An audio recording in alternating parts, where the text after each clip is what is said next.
Welcome to Human Resource Management. Today, we will talk about the growth of international business. As you can see, the background depicts the Singapore skyline.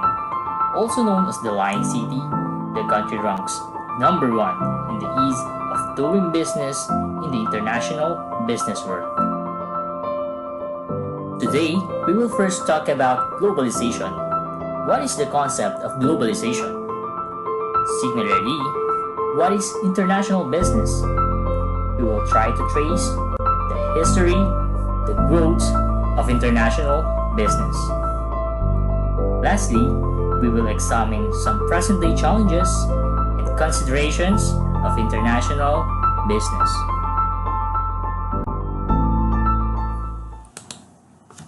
So, what is globalization? What does the concept of globalization entail? Globalization has been defined as the increased interconnectedness and interdependence of peoples and countries. It is generally understood to include two interrelated elements: the opening of international borders to increasingly vast flows of goods, services, finance, people, and ideas, and the changes in institutions and policies at national and international levels that facilitate or promote such flows. From an economic point of view, globalization can be defined as the increasing interdependence of world economies as a result of the growing scale of cross-border trade of commodities and services, the flow of international capital, and the wide and rapid spread of technologies. It reflects the continuing expansion and mutual integration of market frontiers, and the rapid growing significance of information in all types of productive activities and marketization as the two major driving forces for economic globalization.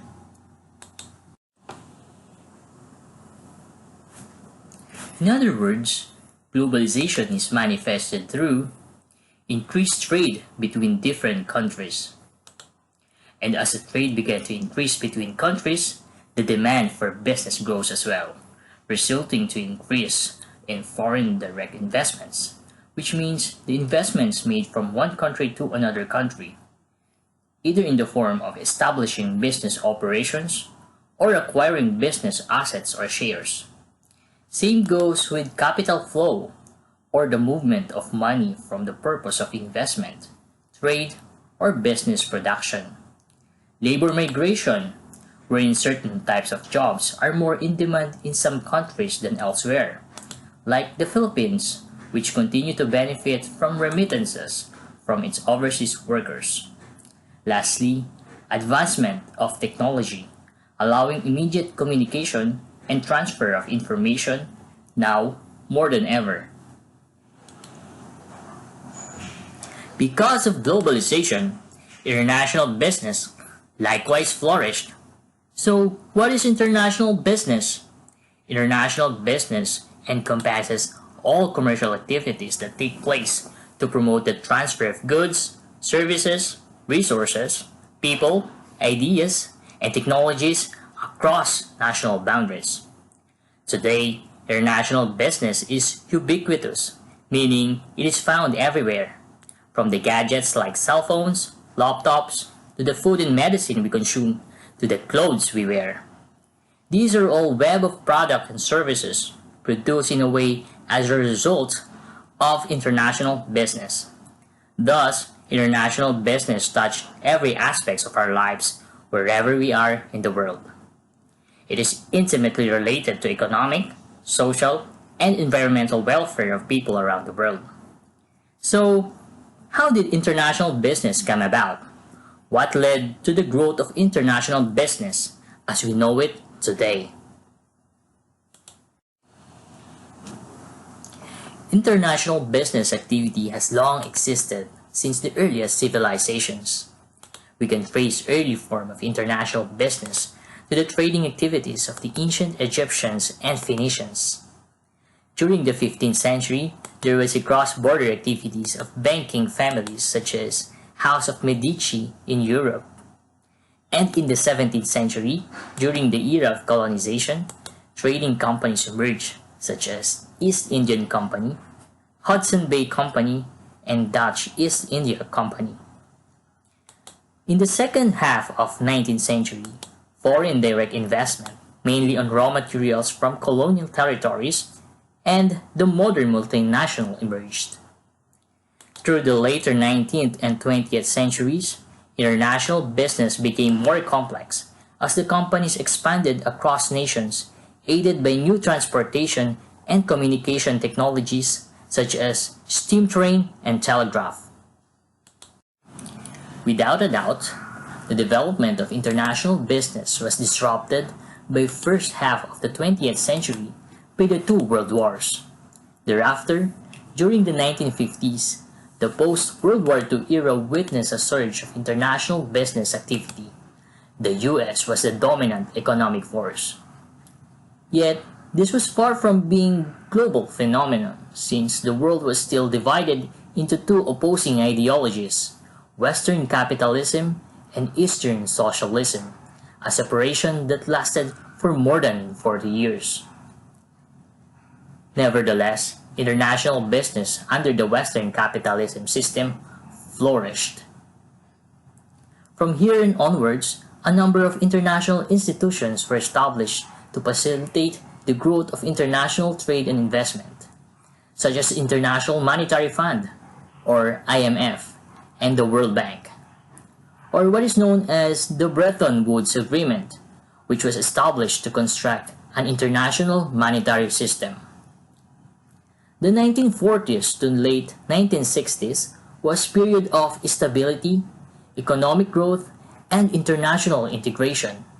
MNEs or multinational corporation emerged.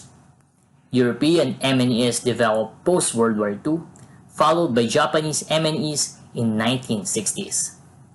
The post-World War II period of economic growth came to an end in the 1970s with the collapse of the Bretton Woods system, the oil price increases, and recession in the Western economies. As a result, the 1970s onwards moves towards international production and international division of labor and sophisticated supply chains. Export processing zones were established in many developing countries. The 1980s ushered in a new era of economic integration with the rise of neoliberal economic policies, which privatization and deregulations. In the 90s, offshoring and outsourcing of labor developed as a result of new technologies.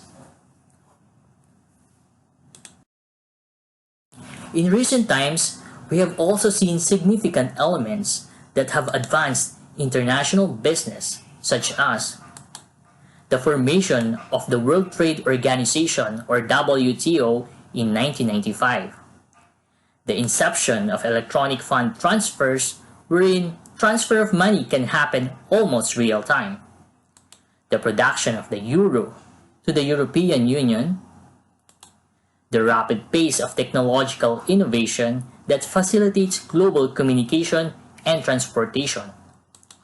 Lastly, we have seen the last few decades of dissolution of communist markets and the rise of China, further opening up the global economy. Along with the rapid growth and development of international business comes challenges and considerations affecting its future. While international business continues to grow, however, wealth disparities among nations remain vast. As a result, wealth and power are still polarized to certain superpowers, most notably the United States and China, controlling majority of global trade and production.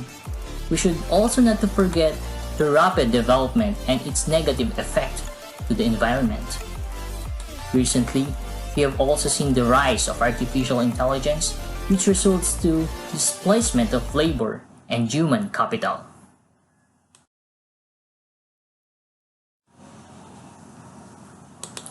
As a final note, we should also consider the challenge and questions posed by the COVID-19 pandemic. What would be the effect of COVID-19 to international business and globalization as well? Will this lead to a world less open, prosperous, and free? Will this crisis lead to the end of globalization as we know it? Will the crisis accelerate the shift of power and influence from the West to the East? Will this lead to a more China-centric globalization? These are all some of the questions being posed to all of us as we shift to the new normal and find ourselves in the crosshairs of history.